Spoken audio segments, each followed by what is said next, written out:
In 2019, a single stainless steel wristwatch sold for $31 million at a charity auction in Geneva. Despite the record-breaking price, the buyer never stepped forward. They remained anonymous, and their prize vanished into a private vault before it could even be photographed by the press. It raises a question about the nature of modern value. Why would anyone pay the price of a private jet for a mechanical device that only tells the time? At this level of wealth, the purchase is an act of legacy. By paying $31 million for a one-of-a-kind object and then hiding it, the owner secures a permanent place in the record books that can never be overwritten.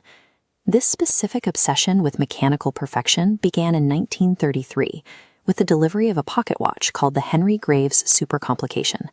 Bringing this object to life required 3 years of theoretical research and 5 years of manual assembly by the most senior technicians at Patek Philippe. In watchmaking, any function beyond telling the time is known as a complication. This piece contained 24 of them, including a minute repeater that chimed the same sequence as Westminster Abbey. Its most specific feature was a celestial map, displaying the stars in the Milky Way exactly as they appeared from the owner's Fifth Avenue apartment. This level of engineering served no practical purpose. It was a mechanism designed to ensure its owner possessed a mechanical object that no other person on Earth could replicate. The man behind that demand was Henry Graves, Jr., a New York financier who spent the 1920s looking for ways to display his status. He was locked in a quiet competition with James Ward Packard, the American automaker who had been commissioning increasingly complex timepieces for years.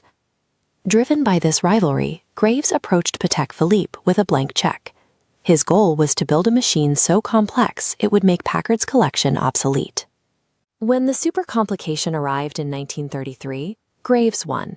He possessed the most complicated mechanical watch in the world, a title it would hold for the next 56 years. The most significant horological achievement of the century was the direct result of one man's need to hold a permanent record over a rival. After Graves's death in 1953, the watch survived through his descendants before eventually ending up on public display in an Illinois museum. In 1999, the watch sold at auction for $11 million, doubling its estimate. In 2014, bidders in Geneva pushed it to a record $24 million. Finally, in 2019, the unique steel Grandmaster chime peaked the market, selling for $31 million. Over the last century, the definition of a priceless object changed. The competition moved from the drafting table of the engineer to the floor of the auction house, where the winner is simply the one who outbids the rest of the world.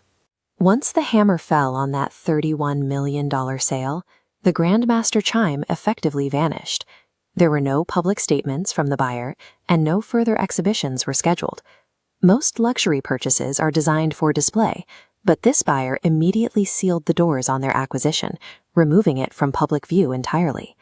In the highest tiers of wealth, the most significant act is the ability to identify a global treasure and use a single bid to erase it from the world. A rivalry between two men in the 1920s created a lineage of mechanical perfection that survived for a century, only to end up as a phantom artifact in an anonymous vault. The $31 million public auction record is significant, but it only reflects the visible portion of elite collecting. There is a separate category that makes a $31 million public sale look like pocket change. Subscribe to follow the story deeper into the hidden economy of the absolute elite.